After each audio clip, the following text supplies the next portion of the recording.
E aí, galera, mais uma videoaula, 10 videoaulas já. Eu já nem sei mais como começar. Eu vou fazer o seguinte, vou pensar numa piada. Não sou capaz de pensar numa. Vou fazer o seguinte, eu vou pesquisar uma piada. Piada sobre Getúlio Vargas. E não é que tem mesmo piada sobre o Vargas. Vou ler para vocês. Tomara que não seja daquelas proibidas. Getúlio Vargas, para atestar o seu espírito popular, mandara chamar ao catete ao palácio para barbeá-lo um humilde barbeiro de arrabalde. O pobre homem tremia tanto pela responsabilidade de afeitar o ditador que a navalha escorregou, provocando um pequeno corte no rosto de Getúlio Vargas. Vendo o terror que o acidente causara ao homem, Getúlio Vargas, bonacheiro, ou seja, piadoca, tiozão, fez a piada para tranquilizá-lo. Ah, não foi nada. Isso é consequência da cachaça. Ao que o homem gaguejou. Sim, senhor. Deixa a barba mais dura, não é? Muito boa essa piada. Ótima piada, muito boa.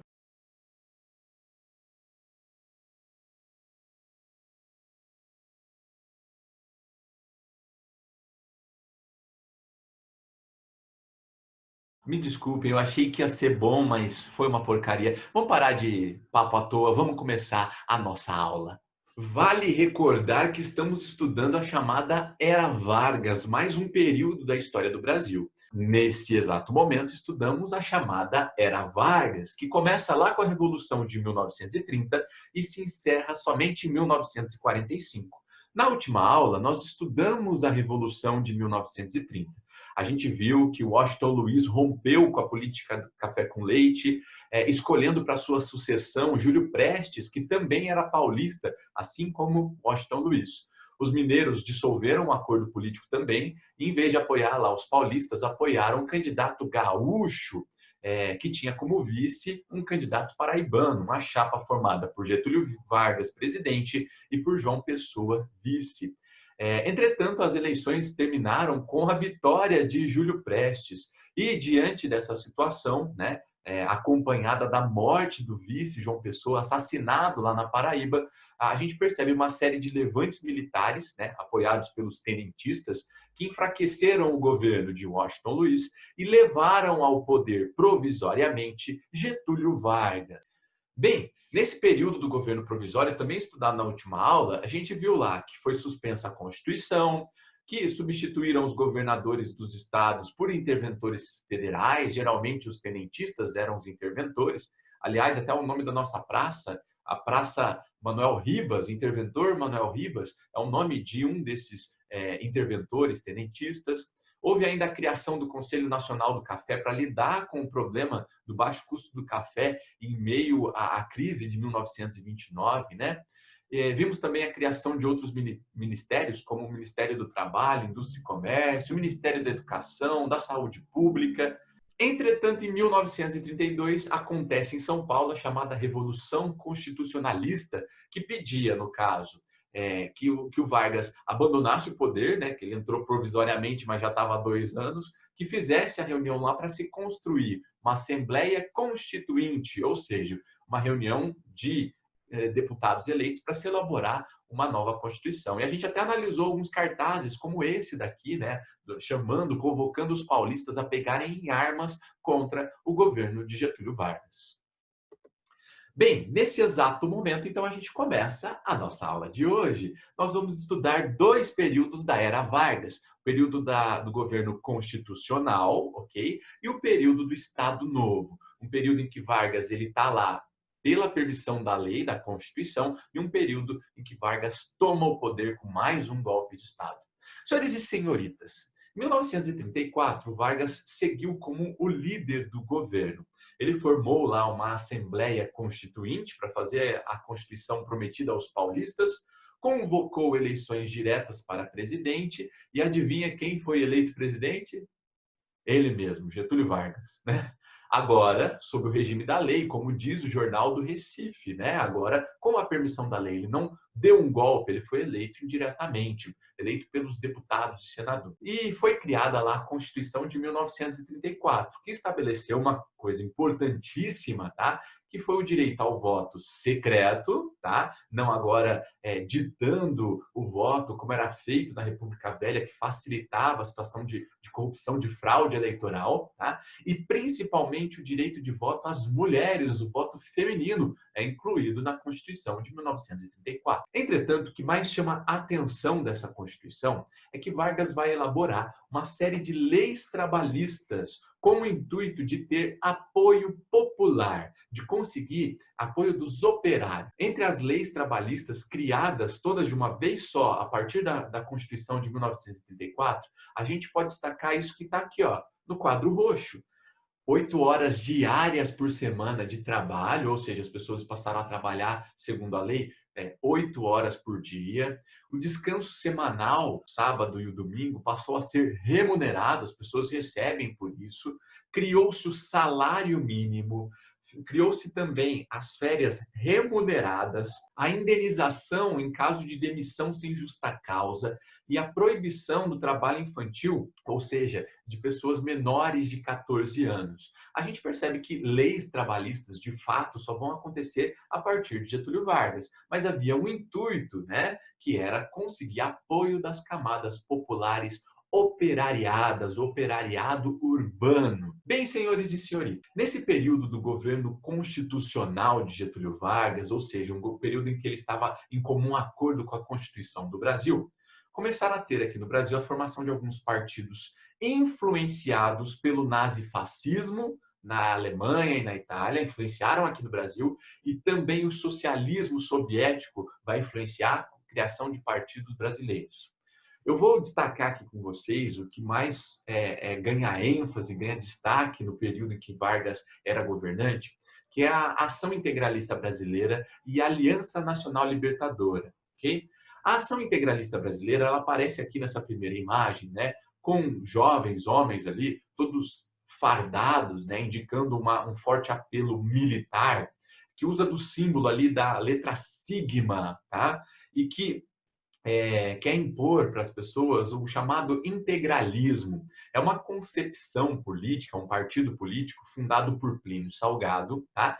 Que valoriza, no caso, aspectos fascistas dentro da política. Tanto que, observando o texto, a gente pode perceber o seguinte, que a ação integralista brasileira ela admirava o fascismo de Mussolini lá na Itália e defendiam também um Estado autoritário de extrema direita, combatendo dentro do país o liberalismo e o socialismo. Dá para perceber que esse grupo ele é nacionalista, ou seja, a exaltação de aspectos identitários nacionais, tá? Como, por exemplo, a bandeira nacional, as cores dessa bandeira, e até mesmo na saudação dos integralistas, que quando se viam, se reuniam, eles, no caso, prestavam ali a posição de sentido, a continência, e gritavam, saudavam, dizendo Anauê, que é, no caso, um cumprimento indígena, exaltando, no caso, esses valores nacionais, né, identitários nacionais. Já o outro grupo, chamado de Aliança Nacional Libertadora, não tinha inspiração no nazifascismo, mas sim no socialismo. Eram liderados lá por Luiz Carlos Prestes, admiravam o comunismo instalado por Stalin na União Soviética e queriam também um Estado autoritário. Entretanto, o Estado autoritário de esquerda. Quando a gente olha aqui para a imagem, né, de um cartaz chamando as pessoas para um comício monstro, muito grande, né, pela libertação do país, a gente vai perceber, no caso, que ali, naquela imagem das faixas, tem uma que está escrito pão, terra e liberdade. Existe uma certa proximidade com aquelas teses de Abril de Lenin, né? Então a gente vai percebendo, né, a configuração desses dois partidos políticos, e quando eu olho ali, ó, vítima do integralismo, a gente vai perceber que não é nada pacífico a existência desses dois grupos extremamente opostos, tá? Que vão se enfrentar durante o período do governo constitucional. Bem, para o Getúlio Vargas, que estava no poder, desses dois grupos, a ANL, a Aliança Nacional Libertadora, ela representava uma ameaça maior ao seu governo. E Getúlio Vargas decide, então, proibir o funcionamento da ANL. Nesse período de proibição em que ser da Aliança Nacional Libertadora era ser contrário à lei, houve a organização de alguns militares liderados por Luiz Carlos Prestes, tá? Para tentar, no caso, tomar o poder do Vargas, através também de um golpe militar, assim como ele tinha feito em 1930. Essa tentativa de golpe foi chamada de Intentona Comunista. Se organizaram lá vários levantes armados que tinham como objetivo aparecerem no Brasil simultaneamente. Entretanto, a intentona comunista ela foi percebida pelo Estado, por Vargas, que reprimiu o governo, tá? E também prendeu as lideranças. Luiz Carlos Prestes é preso pelo governo de Getúlio Vargas. A sua esposa também, Olga Benário, também é presa. Deu origem até a um filme bastante interessante, o filme Olga, mas eu não vou falar muito desse filme aqui, por conta do tempo, para não ficar um vídeo muito longo. Vargas declara, diante dessa tentativa de golpe, né, da intentona comunista, declara estado de sítio. Isso significa dizer que Vargas suspendeu o legislativo e suspendeu o judiciário. Ou seja, a partir desse momento, Vargas não precisava mais se importar com nenhum tipo de oposição. No ano de 1937, estava previsto para acontecer as eleições presidenciais. Armando Salles Oliveira contou com o apoio da elite paulista produtora de café, enquanto Getúlio Vargas apoiou José Américo de Almeida. Entretanto, não sei muito bem se tinha um apoio do Vargas não, viu? Porque o verdadeiro partido de Getúlio Vargas era ele mesmo. Percebam lá o seguinte, Getúlio Vargas, que fingia apoiar a realização das eleições, não pretendia deixar o posto. Então, veio a público e anunciou a descoberta de um plano que desejava implantar no país o socialismo, aos moldes do que foi feito na Rússia. O denominado Plano Cohen, segundo Vargas e seus apoiadores, os integralistas, era uma ameaça à segurança, escrevi errado, mas à segurança nacional, que possibilitou o cancelamento das eleições e o fechamento do Congresso Nacional. Senhores e senhoritas, o Getúlio Vargas, junto com os integralistas, eles criaram um falso plano de um grupo lá de socialistas, de comunistas, que tomariam o poder deles. Mas esse plano, de fato, não existia. O pseudoplano, o Plano Cohen, ele foi criado enquanto ideia justamente para que Vargas tomasse para ele o poder e suspendesse as eleições que estavam para acontecer. Como ele não podia se candidatar, ele tomou o poder. E a partir desse momento, a gente tem inaugurado o chamado Estado Novo, a última fase da era Vargas, e é nesse momento que a face mais autoritária e anticomunista do Vargas se revela. Ele suspende todos os partidos políticos. É criado ainda em 1937 uma nova Constituição, a segunda dentro da era Vargas. Essa Constituição ela era tão autoritária que ela foi apelidada de Apolaca, porque se assemelhava com uma Constituição fascista criada na Polônia. Foi instaurado, por exemplo, nessa Constituição, a pena de morte a crimes contra a ordem. Geralmente, eram acusados de crimes contra a ordem os opositores de Getúlio Vargas. Vargas centralizou o governo em si mesmo com a Constituição, diminuiu a ação dos estados, criou um sindicato único para todos os trabalhadores no Brasil. Dessa forma, era mais fácil intervir e evitar as greves que eram proibidas nesse período pela Constituição. Foi criado ainda o DIP, Departamento da Imprensa e Propaganda. Esse departamento se assemelha muito com os grupos propagandistas, né, com os ministérios de propaganda existentes na Itália fascista e na Alemanha nazista. O DIP fiscalizava a imprensa, tanto a falada quanto a escrita, os rádios e os jornais, censurava tudo aquilo que era crítica ao governo e propagandeava a imagem e as ideias de Vargas. Olhe, por exemplo, nessas imagens que eu separei para vocês. A gente percebe claramente a exaltação de símbolos nacionais, mas principalmente a exaltação da figura de Vargas, sempre representado como alguém ali atento às demandas populares, como alguém grande, importante, tá? Que lidera uma nação em direção ao progresso. Foi criado ainda pelo DIP, pelo Departamento de Imprensa e Propaganda, a Hora do Brasil, que hoje em dia se chama Voz do Brasil. Não sei se você já escutou no rádio. Era um programa obrigatório de 1 hora inteira de propaganda e exaltação dos feitos de Getúlio Vargas. Com esse departamento, Getúlio Vargas conseguiu incutir dentre as gerações, né, que iam surgindo, valores nacionais, mas principalmente a valorização dele mesmo como um grande governante.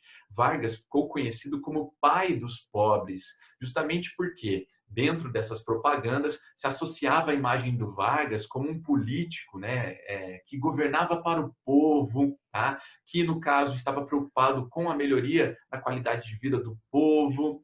Sempre quando tinha anúncio de situações assim que beneficiassem a população mais pobre, esse anúncio era feito pelo próprio Getúlio Vargas. Aliás, todo 1º de maio, todo Dia do Trabalhador, que passou a ser chamado pelo Getúlio Vargas de Dia do Trabalho, né, para evitar que os trabalhadores se sentissem tão importantes, mais importantes do que ele, né? O Getúlio Vargas ele anunciava o novo salário mínimo. Então as pessoas sempre tinham aumento de salário pela voz do Getúlio Vargas. E isso tornou mais fácil de associar então essa ideia de que o Vargas era o pai dos mais pobres. Ainda tinha uma propaganda voltada especificamente para as crianças, como por exemplo as famosas cartilhas de alfabetização, que a gente pode exemplificar aqui nessa imagem, né? Getúlio Vargas, o amigo das crianças. É preciso plasmar, nascer a virgem, que é a alma da criança, a alma da própria pátria. Getúlio Vargas. Então era como se fosse assim, uma conversa de Vargas com as crianças durante esse processo de alfabetização. É óbvio, isso exaltava a figura desse governante, havia lá as comemorações cívicas, mas de acordo com essa concepção do Getúlio Vargas de se manter no poder, e ajudou, no caso, a criar essa identidade do brasileiro como um povo trabalhador, ordeiro, saudável, cumpridor dos deveres perante a pátria, a família. Todos os valores incutidos com essas cartilhas serviam, no caso, para ter um controle estatal sobre a população, né? Ser cidadão passou a ser, no caso, associado a essa ideia de trabalhador, e só mereciam os direitos civis aqueles que trabalhavam. Aliás, hoje em dia, o nosso sistema de saúde se chama SUS, né? Sistema Unificado de Saúde. É porque, na época de Getúlio Vargas, foi criado 2 sistemas de saúde. Um para aqueles que trabalhavam, chamado de INPS, e aqueles que não trabalhavam tinham um sistema à parte, que era muito, muito inferior. Portanto, ficava clara a ideia de que aquele que trabalha de forma formal, registrado, com carteira assinada, merece direitos civis, e aquele que não trabalha, não. Aliás, vai uma atividade para vocês realizarem em casa sobre uma música, um samba que exaltava, no caso lá, a malandragem, o não trabalho, o ser boêmio, e que o DIP, o Departamento de Imprensa e Propaganda, censurou essa música justamente porque ele queria que os sambas exaltassem o outro lado, a figura de alguém trabalhador. E se for ver até hoje, né, gente? Você quer xingar alguém, você chama ela do quê? Vagabundo. Né? Vagabundo é aquele que não trabalha. Sobre ainda essa política de valorização do trabalho, foram criadas as chamadas CLTs. Tá? As CLTs eram as consolidações das leis do trabalho, eram estratégias do Estado para fazer com que aquelas leis que Vargas já tinha colocado na Constituição anterior, né, essas leis fossem postas em prática. Foi criado para isso o Ministério do Trabalho, para fazer, no caso, consolidar essas leis, mas principalmente propagandear e valorizar a ação do Vargas em relação às leis trabalhistas.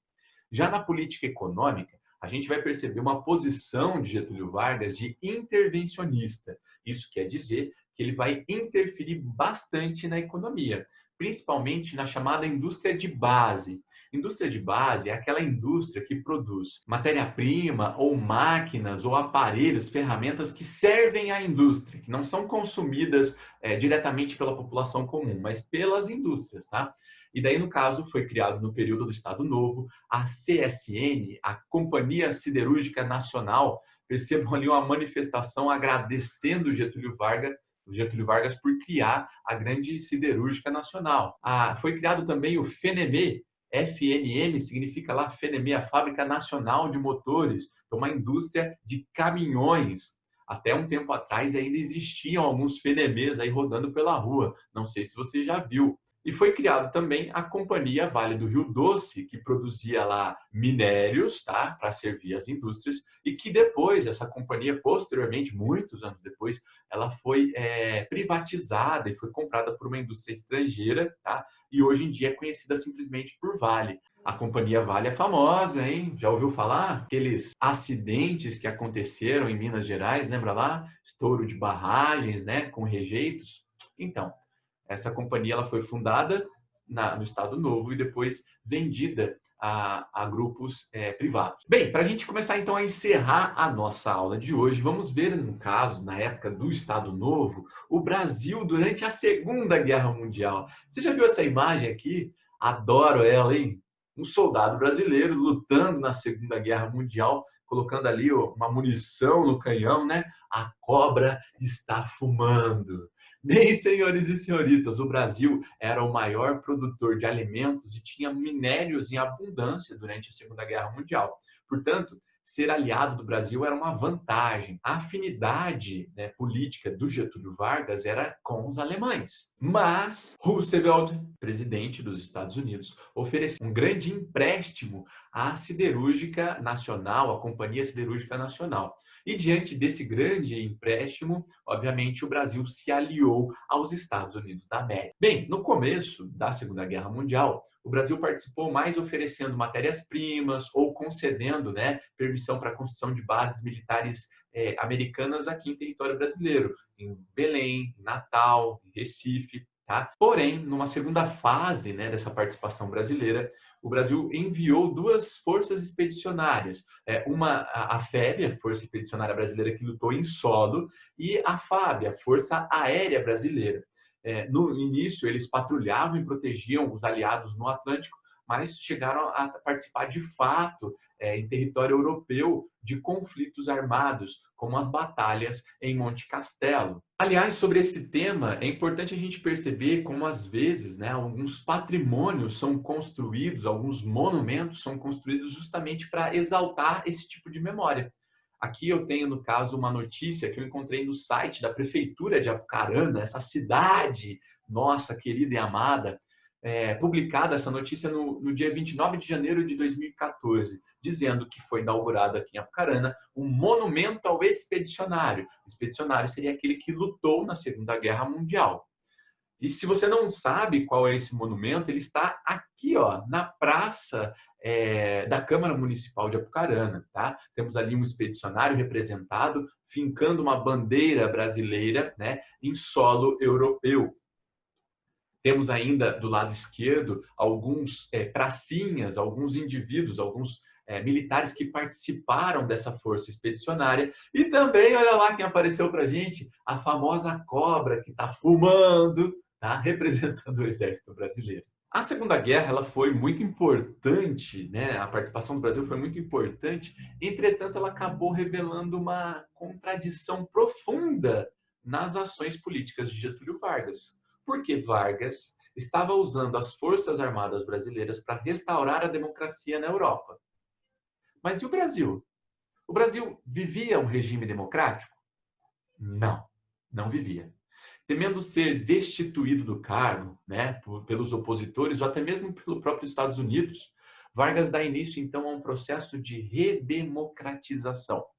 Começa a reformar, a permitir a formação de partidos políticos, permite a criação lá de eleições presidenciais, começa a libertar prisioneiros políticos, como no caso Luiz Carlos Prestes. E nesse momento, né, de redemocratização, surge um movimento chamado de queremismo, um movimento popular que pedia a permanência de Getúlio Vargas no poder.